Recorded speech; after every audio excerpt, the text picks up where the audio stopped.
Hey guys. Welcome back. Episode 2. Episode 2 of your favorite podcast to start your week. Your favorite podcast Against of all the time. current. ATC. Baby. I'm so excited. I'm really excited. I think that this is going to be a really positive thing. We already have so much support. We just uploaded episode 1. We said, run it back, episode 2. I'm really proud of us because it was kind of overwhelming figuring out honestly, credit to you, Hannah, though. You've been a champ. Figuring everything out. I've just been here to watch. It's been YouTube tutorials. It's been trial and error of figuring out how... I didn't even know what a hosting platform was. That's so true. But we're here. We started from the bottom, and now we're here. We did, and it's gotten so much better. We're still working with one mic. Hopefully. This is the last episode, I think we'll have the last episode. I know for a fact it will. I have the mic sitting on my doorstep. Yes. It'll just be a matter of getting it hooked up and figuring out how to record with 2 at the same time. But there's another YouTube tutorial for that. So more growth. Hopefully the audio will be even better. We kind of changed up our setup a little bit for episode 2, so hopefully both of us are just as clear and I don't sound as far away, slightly echoey. Right. Which I think that it will be better for this episode, but we're really excited. Thank you so much to everybody that's already listened to episode 1. Yeah. Dang. I know it's so funny though. I think last podcast we were like, okay, Mondays guys, release it on Thursday. This one will be uploaded on Monday. We just got excited. We got really excited and the opportunity was there and why not? So this episode 2 will begin the uploading on Mondays.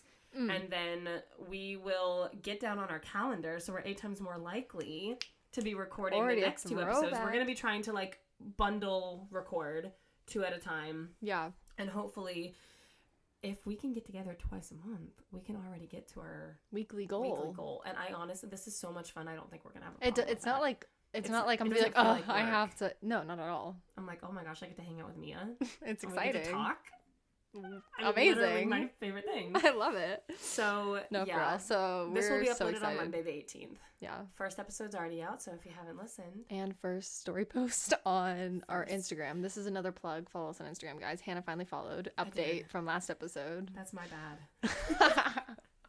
It's fine. You know, we've both followed. It's great. So. We have, and we're going to be growing in more followers. We already are, honestly. Against Current Pod on Insta. Yeah. And this is available on all streaming platforms. So exciting. Thanks to our hosting platform that we figured out. We have a website? We do have a website. We're officially official. We're officially official. Through that website, which is Against the Current Podcast, Mia and Hannah .buzzsprout.com. Yes. And through that, you can click on any of the links to any streaming platform. Yeah. Apple, Spotify, and there's a bunch of other ones that I didn't even know existed. I didn't know either. Guys, if you're using, what was it, Pod Buddy or something? It was crazy. If you're using Pod Buddy, shout out to you. Shout out. Because that's wild. Listen to us on there. So now that we got the, what do they call it, housekeeping details out of the way. And just sharing our excitement. This episode we're trying to focus on for episode 2, still getting to know us. Yes. So that you guys can get to know us better. Because again, this to me, I want it to be laying the groundwork for our podcast family. I want this to be a family. That's what I want it to be. ATC fam. I want it to be again, you're hanging out with friends. And how can you hang out with friends if you don't know them that well? Now, granted, most of the people listening are probably... They know us us way better. But you know what? They might not, though. They don't know, what we're going to talk about. Manifestation of new people to listen that we don't know. So true. We're speaking it into existence. And, even if I was listening to a podcast and my friend's I want to know more about them. I do. It's a little refresher, you just get caught up in, what you know. You know what? I forgot about that about them. Yeah, exactly. So... I love that for us. It's going to be a really great episode, a really great time. Yeah, just getting to know us. So, let's start off with our high and low tide. Of course. See, we're already getting in a routine, guys. We are. You guys are going to come to love it and know it. And I want to know... Follow us on Instagram and let us know what your high and low tides are. I want to know what yours are. Yeah, we do. Because again, ATC fam. Love it. Okay, Mia, start us off with your high and low tides. Okay, I was thinking, we're starting with low. Let's start with the low. Yeah, we're starting with low. Low tide. Oh, I thought of this. Okay, so yesterday I had a very stressful hour of my life. No. I know, guys. Not a full hour. Buckle up. This is the low tide. Yeah, so it all started with I was getting to church, youth group to help set up. Love that. Easy job, just driving to the church, you would think, right? Yeah. No, because then I was like, oh, you know what? So I was planning it out because I wanted to get there a little early because we're having the silent auction for St. Patrick's Day dinner. Show up. I wanted $15. Yeah, when we release this, it'll already be out. Oh, real. Never mind. But anyway, so yeah, I was bringing silent auction stuff, like baskets, whatever, and I didn't so I was gonna get there early to bring it into the church, and then I was slacking. Maybe I took a nap. I don't even know what I was doing. I was probably on TikTok. And I lost track of time. And I was like, oh my gosh, I'm not even fully ready. So I get fully ready. And then I just hate being rushed, honestly. So anytime rushed is a low point. That is one of my biggest triggers for my anxiety. Yeah. Is being late and being rushed. I don't handle it well. No, same. So I think that's why. And it was literally yesterday. So it just is very upfront in my mind. But anywho, so then I'm like, okay, I'm getting ready. I'm kind of running late. Then I have to get everything in my car lit. And it was just like, sorry. I don't know why I keep using the word lit. I'm trying to break the habit. Anywho. So I am like feeling like I'm good. I'm like, okay, I'm gonna be there right on time. And then it's like little things. I'm literally walking my house. My mom's like, oh, you have like a giant stain on your butt or something. I was like, okay, well, literally, I hate you, but I guess I like you. Thank you for telling me, but also like worst timing. Don't talk to me or look at me ever again, right? Right. No, that's real. So anyway, so I had to figure that out, and then I'm like, okay, I'm running late. We're ready. And then I was like, okay, I'm like so thirsty, so I had to fill up a water bottle. It was just little things that I kept forgetting. And then I was like, oh, I forgot to eat.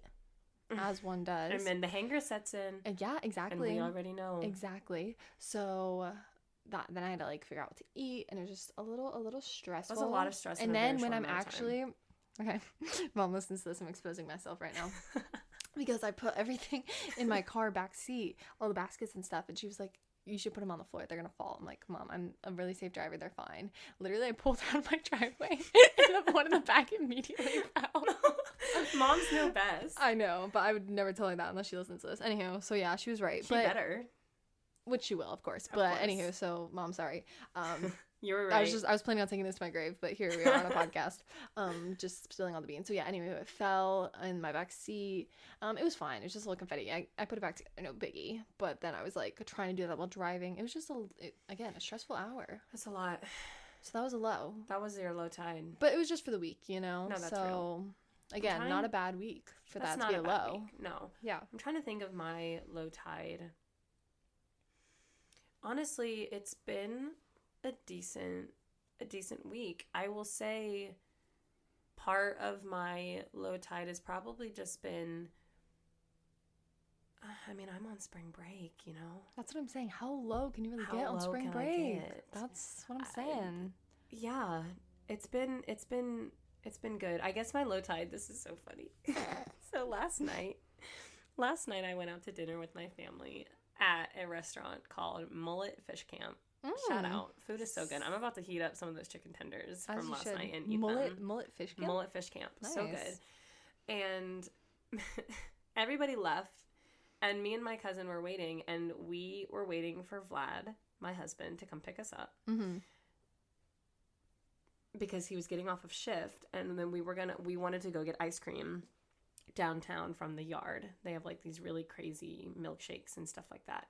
So we're waiting to get picked up, and Vlad's like, yeah, I'm on my way, which I already knew that means that he's not actually on his way. It's just lying. And we were walking down, and this is not in the best location of St. Pete. We're walking, and we're going into this park, and we're walking, crossing the road, and Vlad's like, stay where you are. We're sending him pictures of us sitting on this park bench, and then we ended up sitting in the middle of this parking lot. Yeah, just waiting for him, as one does. And he got there super late. So out of all the low tides to have, it's not a bad one. It was a funny experience, good story. Yeah, exactly. Sometimes literally the worst times make the best stories. They are not necessarily even the worst, but just times that aren't best in the moment. No, that's they real. make up for it, and you're like, oh my gosh, that's funny. You know, so funny. Next icebreaker for some next My combo. high tide.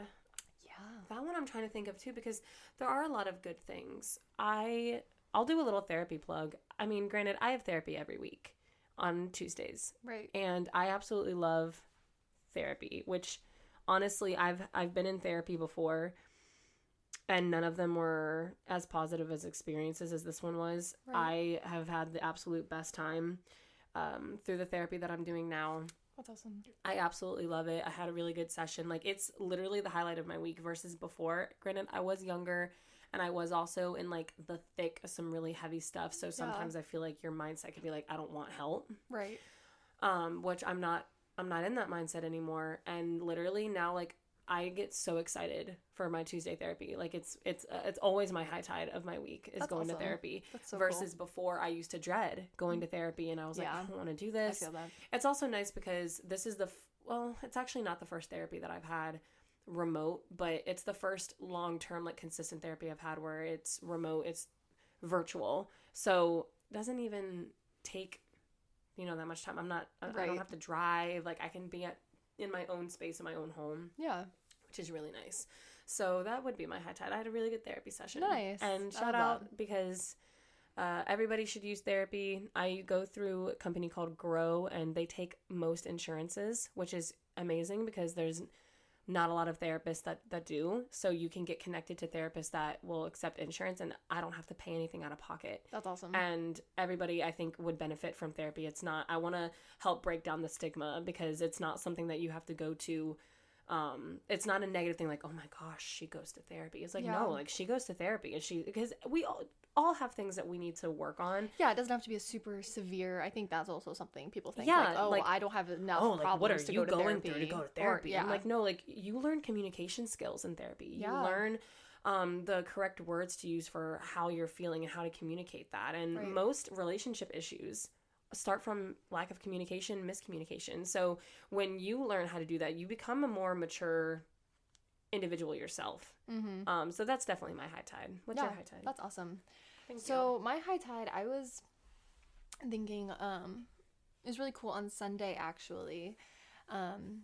Me and Monet, we were able to have the opportunity to kind of lead young adults. That should have been my high tide. It was so good, you guys.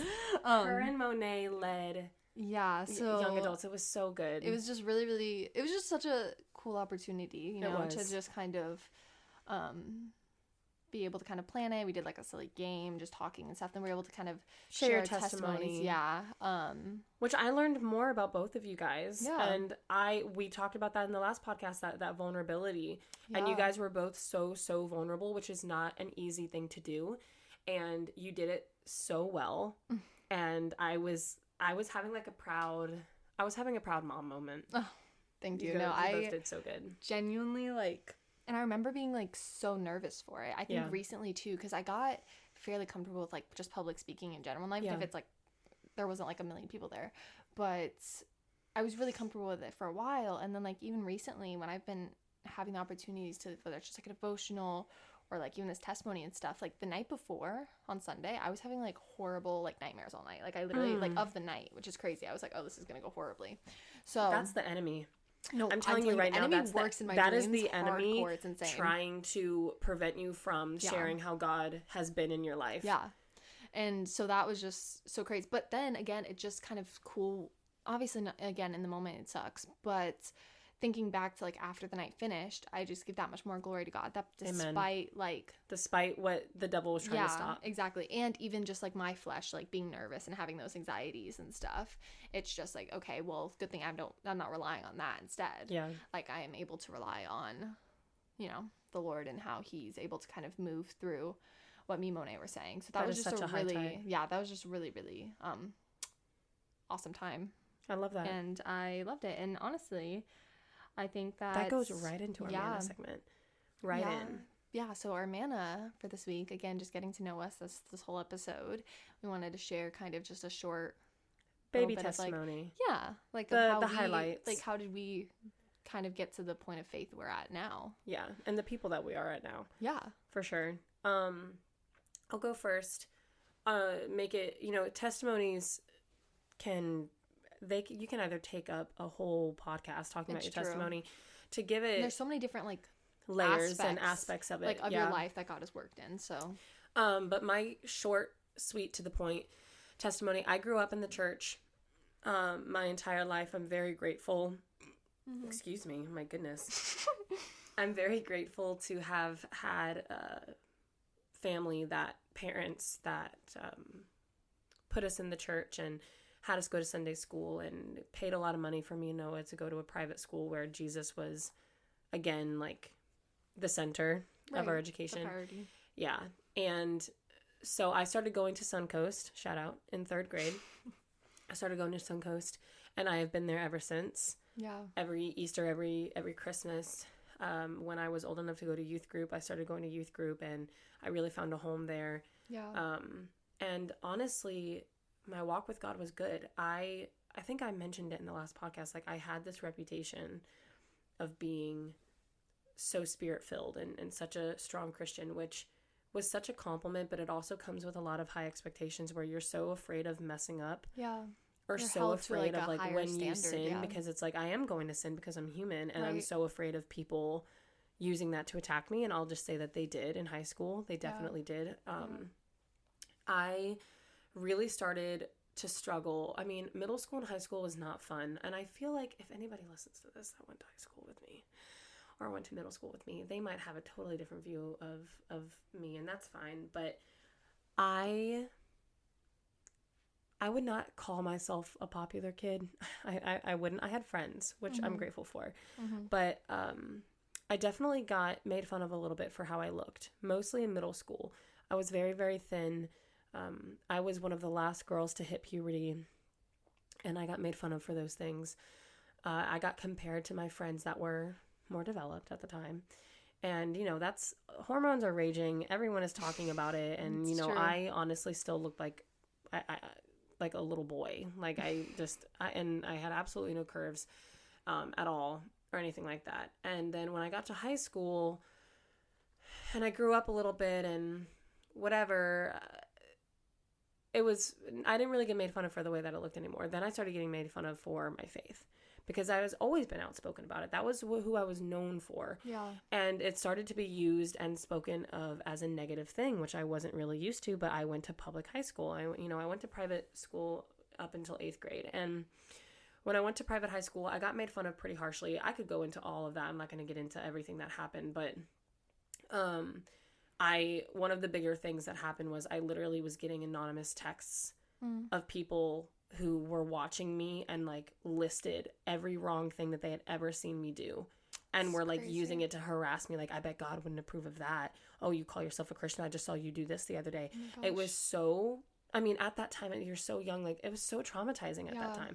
I went home in tears. I spoke with my youth pastor at the time before Viet. And he gave me advice that I still hold true to this day. Wally, if you're listening, shout out to you. But he told me, he was like, you have to view those things as compliments. If you were not showing your faith, they would have nothing to make fun of. Yeah. And I was That's you're so true. If I was going with the current, if I was going with what everybody else wanted me to do, I would hide my faith. Yeah. Like a lot of the people around me that I went to that Christian school with, who got to public high school and their faith completely dropped, which happens because they're no longer being forced. Yep. Right? And they kind of hide their faith, oh, yeah, I'm Christian, we go to church on Sundays kind of thing. Or church on Christmas, Easter. But, they were totally hiding their faith because it's not a cool thing to do anymore. Mm-hmm. And so he was like, if you were hiding your faith, you would have been not made fun of. You could have been way more popular. Right. But, it literally says, I always get the book wrong, but Paul wrote it. And he said, why are you acting surprised when the world hates you? Mm-hmm. And it hit me hard. I was like, why am I acting surprised? Yeah.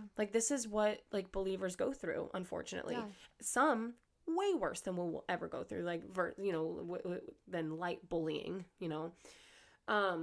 So around this time was when I discovered 116, which, again, anybody that knows me knows that I am a diehard 116 fan. It's a music group under Reach Records with a collective of artists, rap, hip hop, that are all Christians. Lecrae, Andy Mineo, KB are probably some of the top 3 that have gotten very popular. But there's Wande and Tadashi and Tripoli and Holvey. There's so many of them now. And there's other artists that are not within 116 that are still in that realm. And the reason I fell in love with 116 is because the whole tagline, their message is Romans 1:16, for I am unashamed of the gospel of Christ. Right. And their whole message of being unashamed. It doesn't matter how much you get made fun of. So I dove into that music. It became like, it saved me. And then, lo and behold, I got made fun of for listening to Bible trash music, all those kind of things. But when I had the music and I found that community of people, didn't bother me as much anymore. So then I went to my little private college. I went to Southeastern University, originally a business major, and I absolutely, that was my dream school to go there. I'm really grateful.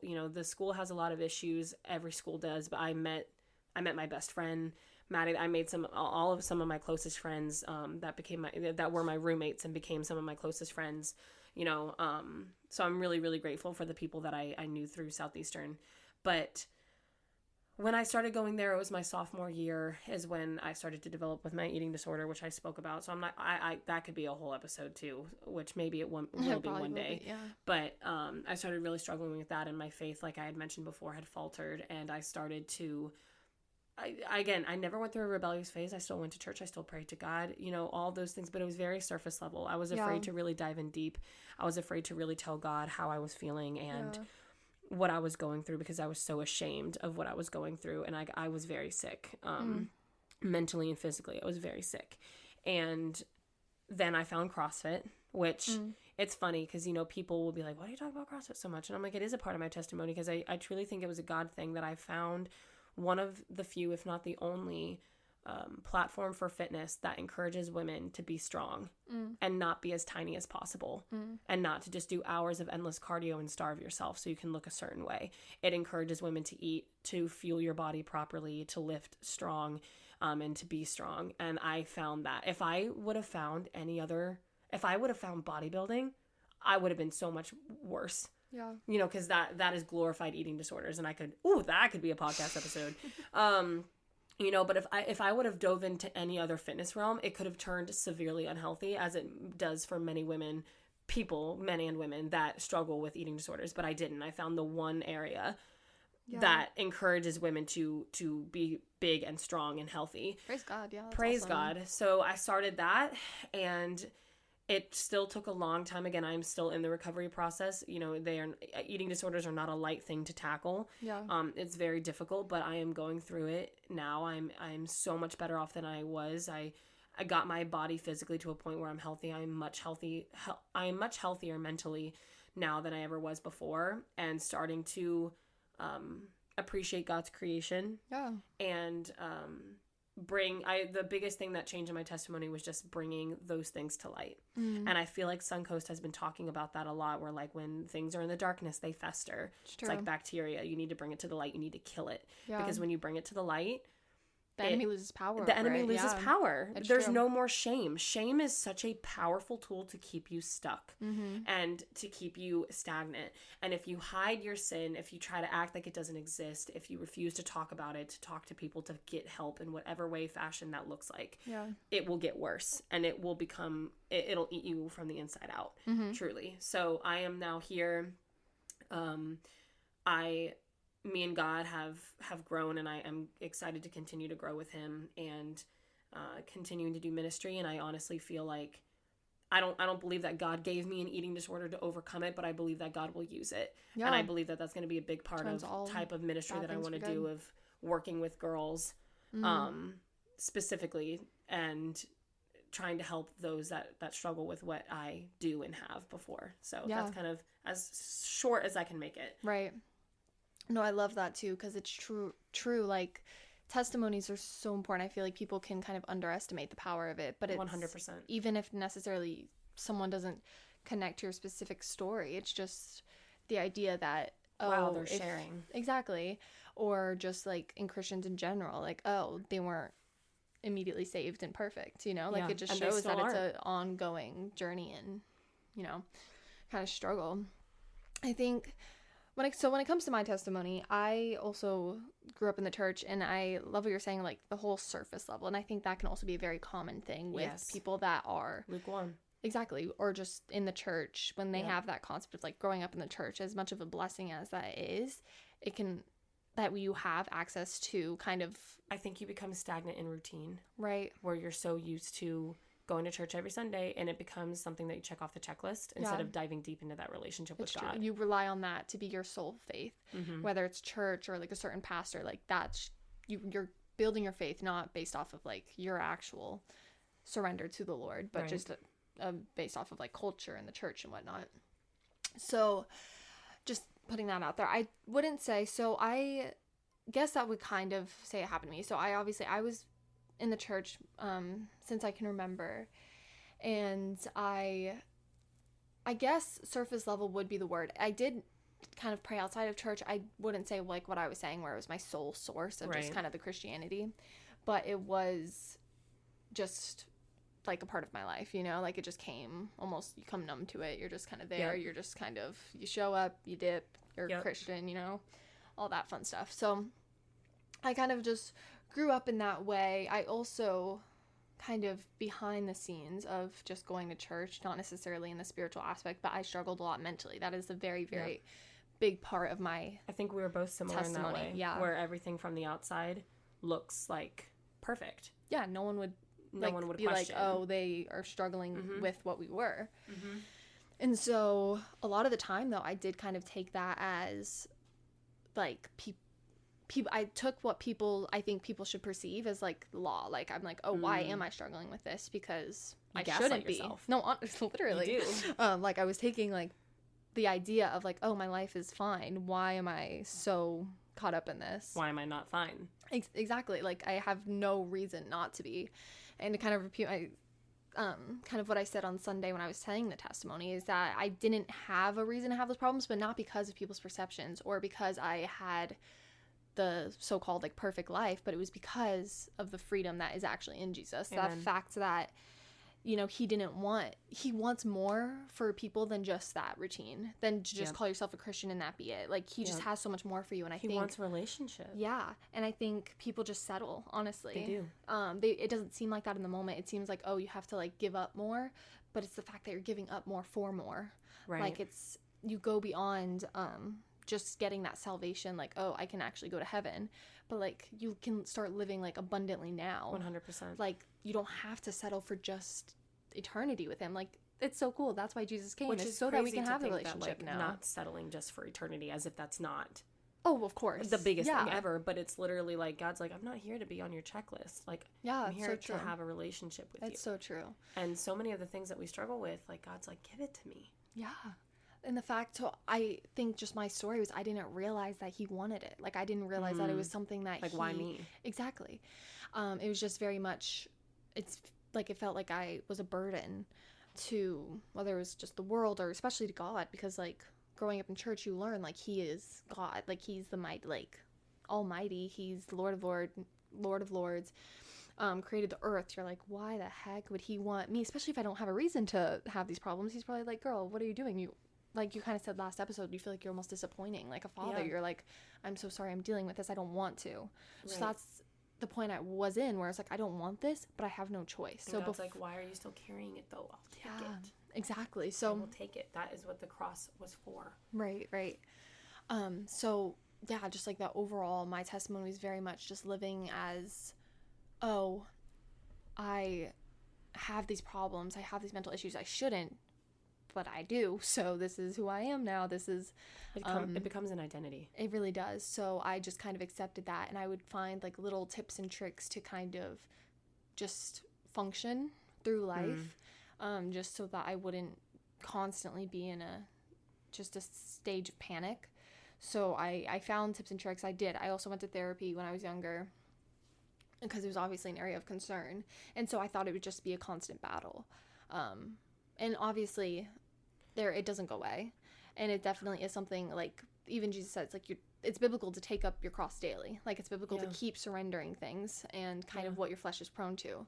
Yeah. So I don't want to say it like, But it's also, I think that the enemy loves to use things like that to become identity. And if you notice, we're living in a society right now where identity is one of the biggest struggles and targets. Yeah. And Satan wants you to identify with your weaknesses, with your sins, with the things that you struggle with. Because when you take it on as an identity, you never think that you can change. It's so true. You never think that it's going to get better. Well, this is just who I am. Yeah. And why work on something if it's just who you are? You know, it'd be like, physically, it'd be like, trying to change how tall I am. Well, that's never going to happen. That's how tall I am. So he tries to do that with things that can change, that God can take. And like you said, you might have to take up your cross daily with it, but it does get better. 1000%. God is a healer. He's a redeemer. And I've seen people on both sides where some people, they are completely delivered from certain things, and that is amazing. And other people where I feel like I am now, where I do feel like I have gotten redeeming, saving grace from Jesus, but I have to pick up that cross daily. I have to fight that battle daily. But I choose to fight it because it is better now. Yeah. I am better now. Jesus does heal me every day. Right. You know, so it's, I think Satan uses identity and 1000%. so harshly. And I think we're seeing that more prevalent now than ever. Yeah. Like, think about it. He comes to steal, kill, and destroy. It starts with stealing. It starts with stealing just whether it is your identity or just whatever you have. Like, that's his goal. 100%. So, yeah, that was just something I really struggled with. Like, I just identified with the diagnosis. Like, yes. Having and not anxiety. As a daughter of God. Exactly. Like, I was just so caught up in feeling bad for myself, honestly.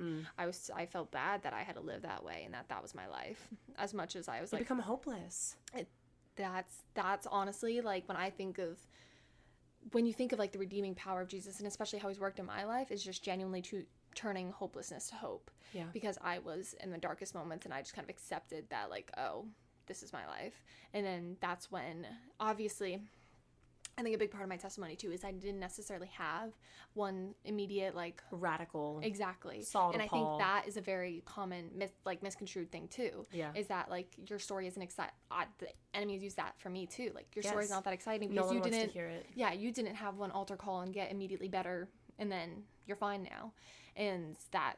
So I would almost be hesitant to share that because it's like, oh, that's not very, like, powerful. That's not very, like, crazy. You're not like, going to change anybody with that. Exactly, but the power, like, there's so much power in knowing that God is faithful through it all. 100%. That like, obviously, God moving in just one moment is so powerful, but the fact that I can say God moved in different aspects, and, like, that he didn't leave the first time I didn't respond, he didn't leave the first time I fell short, and the first time I went back to my old ways, that's what is just so cool to think about. That's so just living life and kind of grasping onto, like, just the little seeds planted, the Holy Spirit encounters when I'm just, like, slowly realizing that there is that freedom, that there is that ability to gain hope and find change.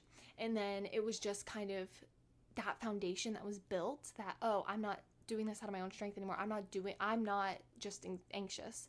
And it's changing that label to, like, oh, I am that daughter of God.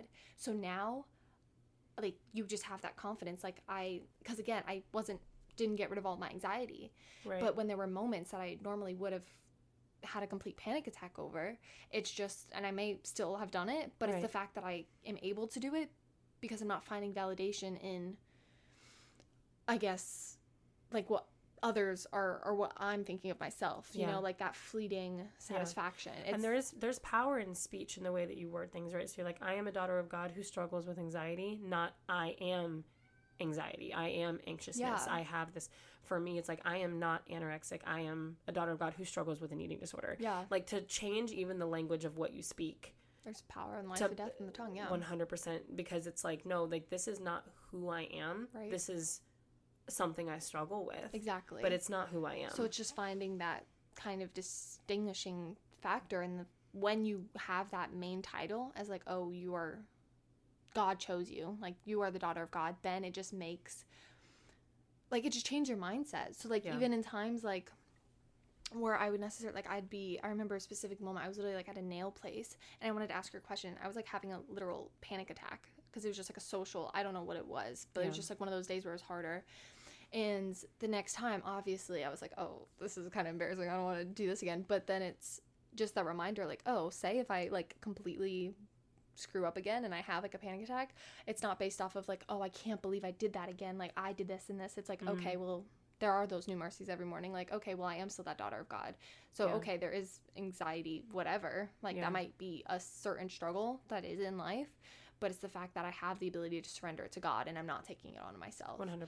So I think that was just, so that is genuinely kind of like my testimony, is just continuing to learn that I'm not finding myself in my mental struggles. I love that. And so many people could resonate with that. Yeah, like, because it's so easy to, you just fall into that just routine of like, oh, this is what I am, this is who I am. And it's all based off of your own strength. So that's a huge thing in kind of my faith walk too, is the fact that even in moments, like I said, when I was so nervous for the testimony on Sunday, it's the fact that I'm able to like just rely on God's strength and not my own. So even when the anxieties happen, I'm not doing it myself. That's the freedom that's in Jesus, is that, and you don't have to live up to anything. Yeah. Like, genuinely, there's no, like, God has forgiven you. You can't let him down.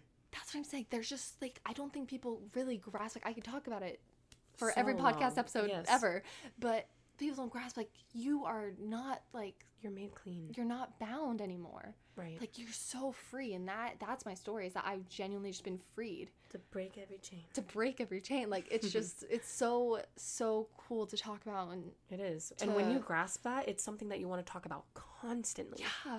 Because you're like, do you understand that you're free? Yeah. And we live as if we're not. Yeah. Every single day. Yeah.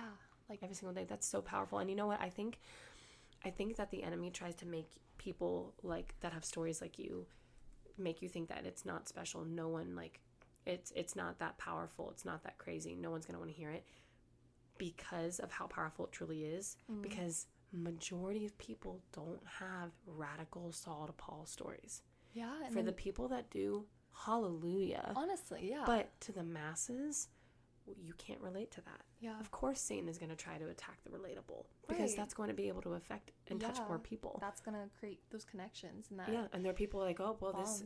This isn't meant for me. I didn't have a radical Saul to Paul story. And it's like, that's like the 1%. Yeah. Majority of us are living in our head, and we don't have some radical story. Right. And I think it's one of those things too, where it's like the church, you think that you have this member or this student and they've been growing up in the church their whole life. You don't need to worry about them. They're fine. No, they're good. They're good. And typically those are the ones that you need to check in on. That's true. It's the pastor's kids. Yeah. It's the people that grow up in church their entire life. Right. Like, yes, we do need to check in on the rebels and the kids that are out in the streets and doing insane things that don't know who Jesus is. Yeah. But let's not neglect those that are already within the walls of the church. Amen. Let's make sure that they're spiritually healthy too, so they don't leave. Yeah. Check on the body of Christ. Yeah. Exactly. Like, we need to do our jobs within and outside of the walls of the church. Yeah. Not just one or the other. And sometimes some churches focus too much on the people inside, and we don't do enough outreach. And some churches are so focused on getting new people in, and we forget to take care of the people that are already there. Yeah. So I with everything, balance, moderation, what a good manna segment. What a good manna segment. What a good manna segment. And now others can kind of know too, like, where the faith comes from. Like, 100%. How we've seen Jesus, like, actively work. Like, he's alive. And why he's it's a living worth God talking that about. has worked in our lives and has continued to work in our lives. 100%. And that's so exciting. And I love that for us. Speaking of exciting, to continue to get to know us on a more fun surface level. No, for real. So we're gonna get a little more lighthearted. It's just again like trivia. Yeah, or like I want to get to know you, Mia. Yeah, like, let's get to know each other. So I looked up a website, guys. This is it's like 260 ways. That's or insane. Like, yeah, no, for real. But we wanted to end the podcast with some fun trivia, silly questions. Yeah. First of all, because I'll probably get to know you better through this too. Oh, 1000%. Because you don't think to ask silly questions like like there's this. questions where I'm like, wait, like, what is your favorite color, Mia? Is it green? It is green. Oh my gosh, I know you know. But yeah, so it's 260 not boring questions. I love that. Because we're not trying to be boring. And instead of asking, like, Siri, should we just, like, scroll and stop, and wherever your finger stops because we're obviously not going to ask 260 questions, guys. If you want us to, let us know for the next episode. Let us know if you want to know 260 questions about us. Single thing about us. Also, I feel like there's some basic information that they don't know, like, for example, our age. Oh, real. That's so real. And, like, what do we do in life?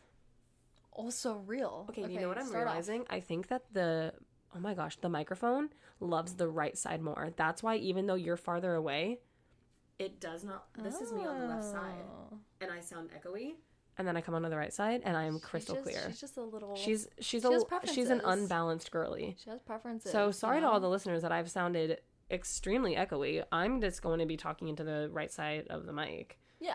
And we can finally be on the same level. You adapt and overcome. We did adapt and overcome because I am not recording. That's what this is about. Re-recording.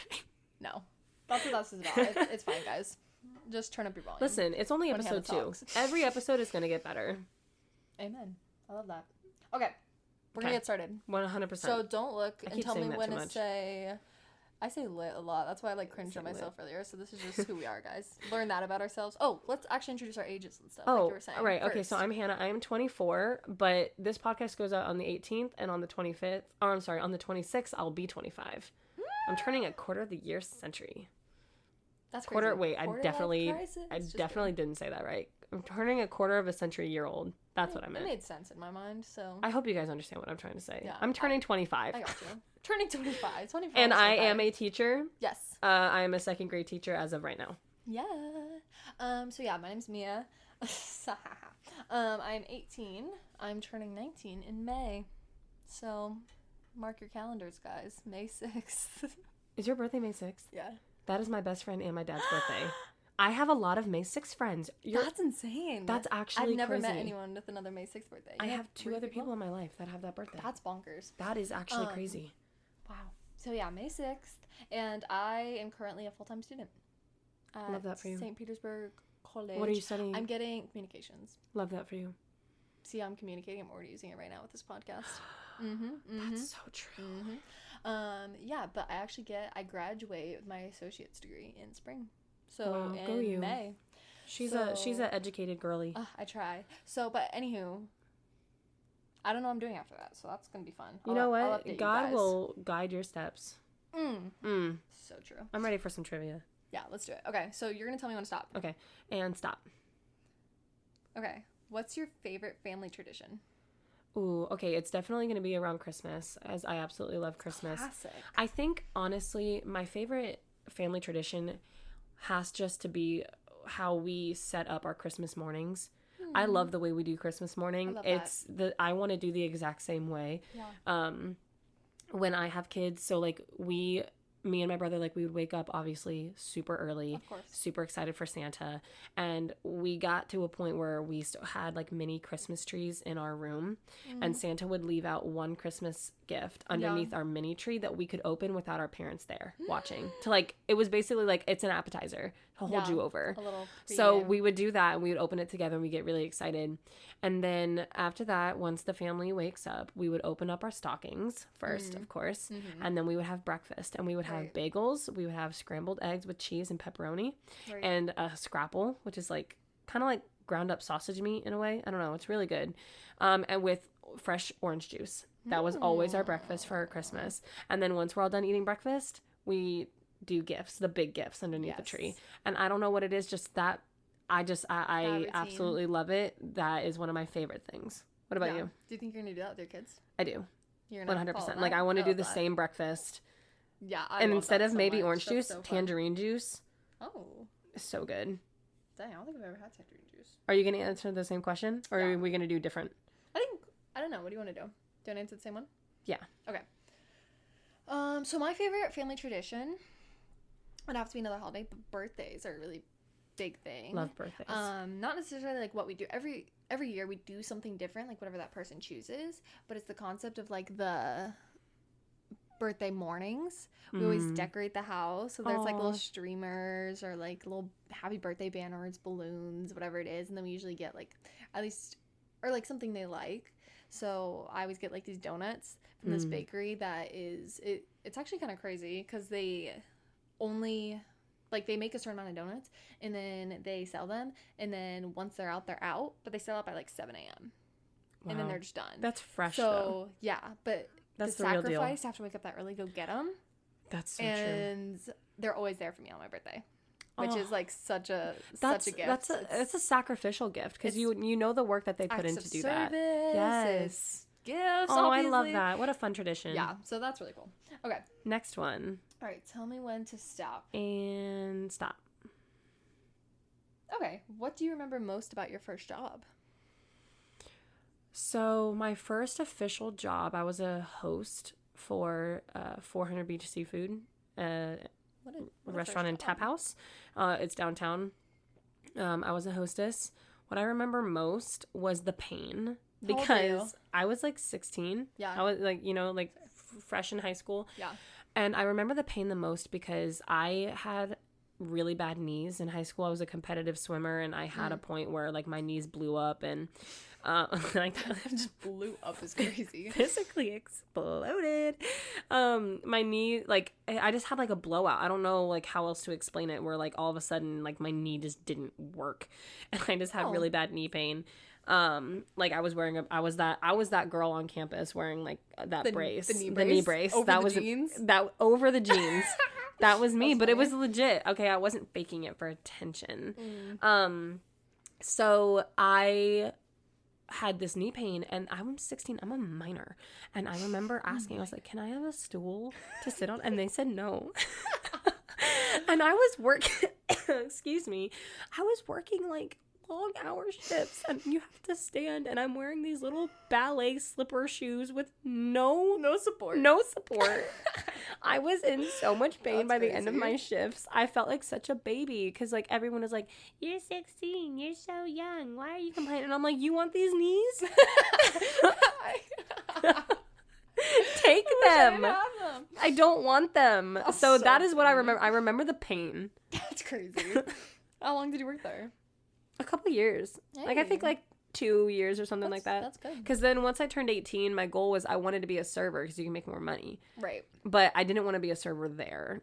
So I ended up leaving and getting a serving job elsewhere once I turned 18. So I worked there for about 2 years. Right. Part-time. Awesome. That's pretty good. Not the knees blowing up part, but the job is cool. So my first job was in insurance agency. That's an insane first job. So that's what I remember most, is looking back, the stuff I was doing at It's my advanced. young age is crazy. Were you in charge of people's insurance? Some parts of it, yeah. Did they know? Oh, the people? Yeah. That's up for debate. Can you imagine like they're having all these issues and you're like, it's the sad mouse sound on TikTok. Literally, I'm trying my best. Yeah, no, and then not even so insurance. I also did the events. So once a month. You were an event planner for an insurance company so that's at what I like remember 15. Most. That's what I remember most, is like how much I was doing is insane. So I literally so once a month we had like board members and community managers. They had like a luncheon thing, and so I had to get sponsors, and I had to I had to send out over 1,000 emails every month. What happened to the child labor laws? Oh, I definitely broke them all. I'm not even lying. My job definitely broke child labor laws too. Oh, 1,000. What job doesn't? You know, I remember literally there was What like job I doesn't? remember there was a child labor law like poster right by my office, and they're like, "Should ignore that." I was like, "All right." She said, "Don't read that." Don't read that. But yeah, so I remember it just being like I was like a 35-year-old woman at 15. But I like, honestly, the whole student and kind of why I left too, to kind of focus more, because I was doing school the whole time while doing that. That's insane. So it was a lot. So that is I had lot like for a 15-year-old. Yeah, so I had like no life. But once I left there, I did get a lot of experience. It was really cool. But once I left there, just now I've been able to kind of almost be more of a teenager than I was when I was actually like That's crazy. in my teenage high school. I'm living it up, guys. Did you say how old you were? Yeah, I said I was 18. You did? Okay. Yeah. No, this job I had from when I was like, I had it for like a year and a half. So I think it was like 15, 16.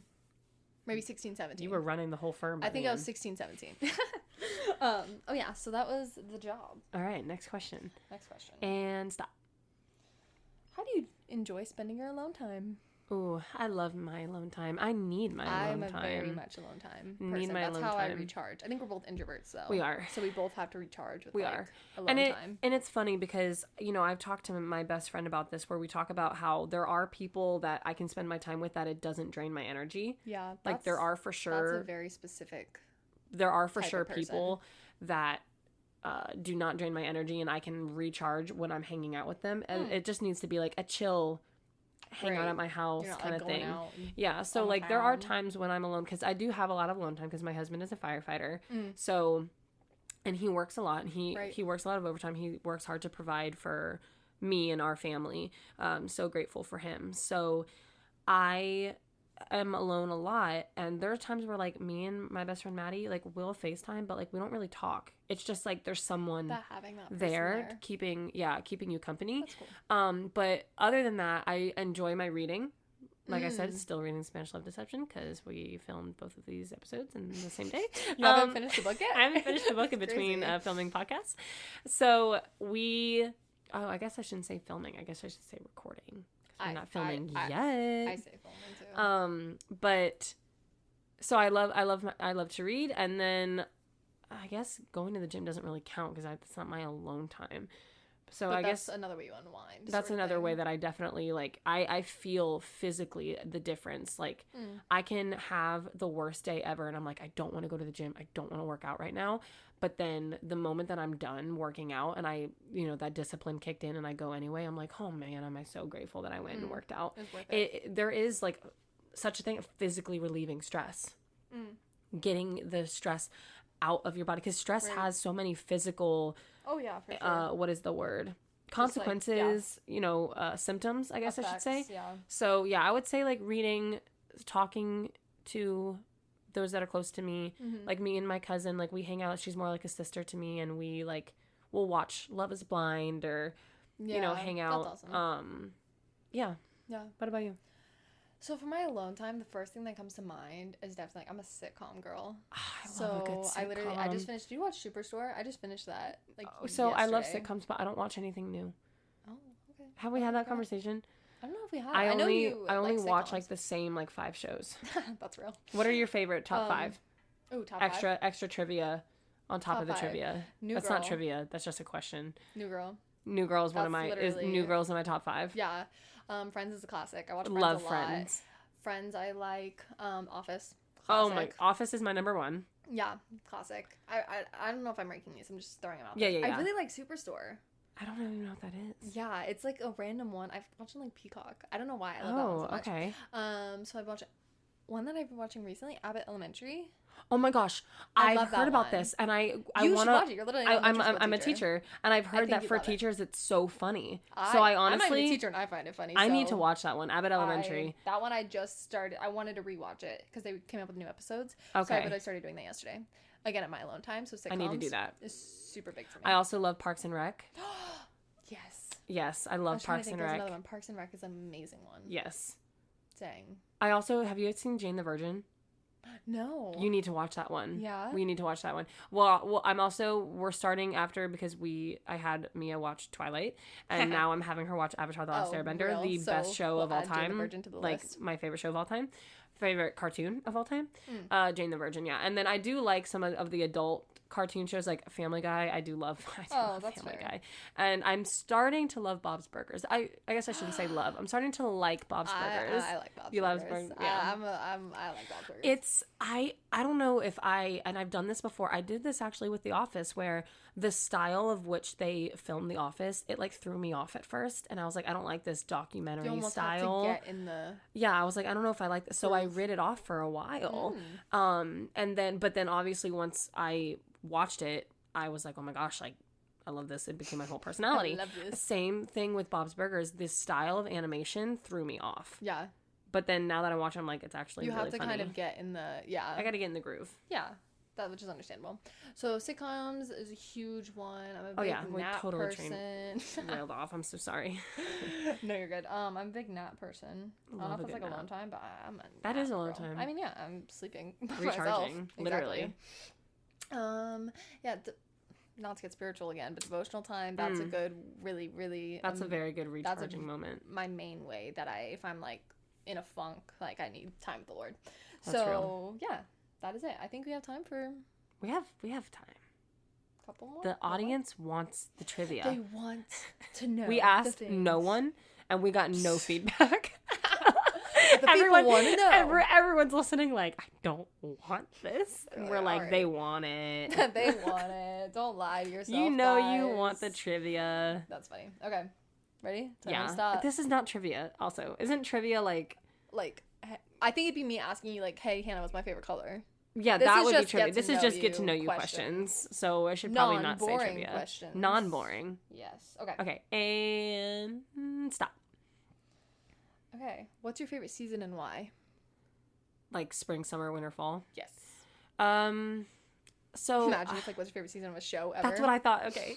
So, well, because we were just talking about sitcoms. That's fair. So I have to say overall, I think my favorite, I struggle between spring and summer.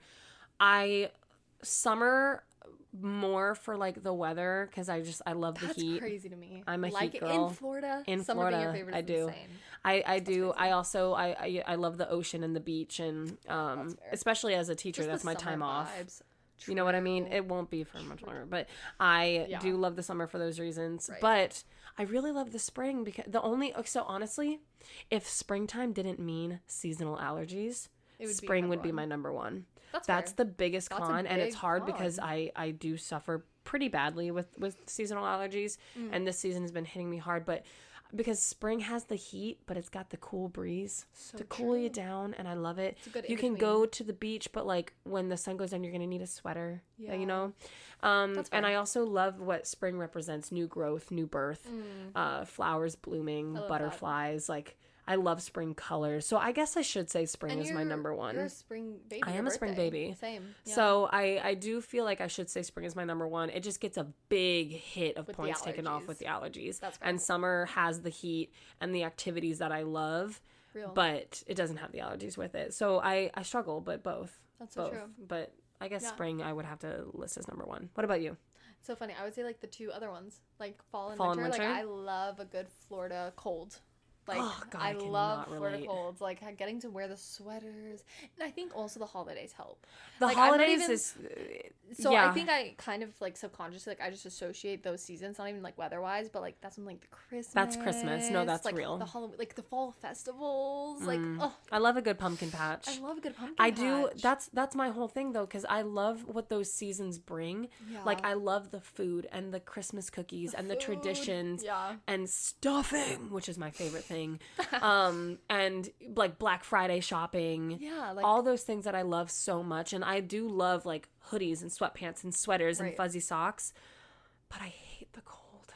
I just can't do it. That's fair. Like to me, I think it's gecko, and I don't like the cold anywhere else though. Like because I lived up north, I Florida hate cold. it. Yes, so that's why I'm very much wanting to specify. But Florida cold is honestly not that great because there are people that come up from up north and they come down here in our winter and they're like, this is really cold because of the humidity. It's true. So it's literally like you're wet and cold and it's awful. True. But you don't have like the snow or anything. That's a huge thing. If you have like the actual literal ice surrounding you, that's tough.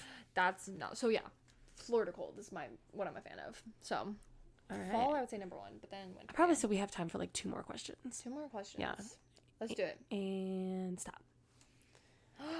What's the best gift you've ever received and why? Salvation. Oh. From Jesus Christ dying on the cross for my sins. Amen. And I know that that's your answer too. Oh, 1,000%. Non-spiritual answer. Best gift I've ever received. Are we just skipping over that one? I was like, I don't want to keep going. No, it's good. Best gift I've ever... I feel bad. Because I have really good gift givers of people around me. I feel that. And I don't want to like forget a gift, you know what I mean? Yeah. That was given to me and like make it seem you know what though? One of the best gifts that I received, it was very special, was when my mom bought me tickets to go see Hamilton on Broadway. That's awesome. So for anybody that doesn't know, I didn't mention this in the things that I love and I'm passionate about. That's kind of crazy. I am a huge Broadway girly. Yeah. I love Broadway, and Hamilton especially. As cheesy as it is, I love Hamilton. It wasn't, I would say the first show that got me into Broadway was a mixture of Aladdin and Wicked. Because I would listen and watch bootleg like Wicked runs off of YouTube when I was a kid, and I was obsessed with Kristen Chenoweth and that's funny. Her playing Glinda, and then Aladdin was the first Broadway show that I saw, and that was when like I saw it in person and I was like, oh my goodness, this is insane! Like I'm obsessed with this. Like the moment when I saw Aladdin on Broadway, the moment that the curtain rose and the music started playing, I was in tears. Like it was that powerful to me. But Hamilton is definitely like my number one. Were you ever a theater kid? Like, did you ever I did musical theater when I was in middle school, not in high school, though. Oh. Yeah. So that was probably the best gift because she put it, like, she bought me, it's hanging in my house, a frame of a quote from Hamilton. You could remember it. And then on the back of the picture frame were the actual tickets. And it was a moment. That was an amazing gift. Thank you, Mom. Yeah, that's awesome. What about you? So I think, like you said, I've gotten some really, really amazing gifts, but something that's always stood out to me because for some reason, I feel like this question has been asked to me recently. I don't know why. Maybe I looked up the same website. But for my best gift is for my sister. And so we were at, the story behind it, we were at the Clearwater Pier 60 or whatever it is. And they were having like one of those street performers. Yeah. And when they got volunteers, like kid volunteers, they gave them like certificates. And I was butthurt. I was like, he didn't choose me. I would love a certificate. Like, I was like, left out. It was obviously like all banter, but I was like, I want a certificate. That's just something I want in my life. I was like, I never got a certificate. And this was like in the summertime. So I'm completely like, it was stupid. I forgot about that night. And then that Christmas, so it's been a while, my sister got me a certificate framed. Oh my and it said like, up for being like the best sister-in-law. That is so sweet. And I was sentimental. Like, it was just one of those things where like she remembered that. I was so not expecting it though too, because I forgot completely, and I just saw it and I was like, she got me, and it was like framed, and it literally, and the fact that it was like personalized, like me being the best sister, aunt, like that's so sweet. I'm obsessed. You know what? I know what our last question should be to finish up the podcast. All right, let's do it. What's your favorite part of having ATC, Mia? Of co-hosting ATC so far in 2 episodes. In 2 episodes, my favorite part of ATC has been, I mean, like, I think we kind of talked about it before, but like the fact that we just get to like hang out 100%, and like that's so fun, like just talking. I love it. And the fact that we're able to like just let everyone listen to our conversations. I don't know, but maybe it's really conceited, but I think that we have good enough conversations that people would want to listen to. Okay, yeah. I do. I said, I think we have really good communication chemistry. Yeah. Humbly speaking. Of course. From the bottom. All glory to God. Yeah, 1000%. But I think also, like, the fact that we just have, like, prompts, like, we probably, if we were just hanging out, we wouldn't have looked up, like, random questions, you know? Yeah. It's just kind of, like, the idea of it's more structured to be like, hey. I love it. Let's actually talk about something specific. I think that's really, really cool. I think there's going to be a lot more that I'm going to find amazing about this, but that's so far in the first 2 episodes. My answer is the same. I absolutely love getting to hang out with you and having an excuse to hang out and having, I think, like, maybe the word I'm thinking of is like a good outlet to talk about things that I'm passionate about, because it's like, not that I care if I annoy people when I'm talking about the things that I'm passionate about, but to have an outlet to do it where I'm like, if people are listening, like, you want to listen, and it feels good. Right. And I have felt like I don't know, I just love talking about these things. So I love talking to get to hang out, out to be honest. and growing, I do too. Growing the ATC fam. Yeah. It's just going to be, I feel like we're going to have a really good community, and I'm really excited for where this is going to go. And I'm excited to look back years down the road. See how far we've grown. With this one microphone. This one mic, on the you guys, floor right now. that only likes the right side. Only likes the right side, even though she's a little picky. I don't think you guys understand. We're sitting in the dark. We're sitting in the dark on my floor. Down. I'm laying on my dog's bed for cushion because my back hurts. I'm just raw on the rug. It's fine.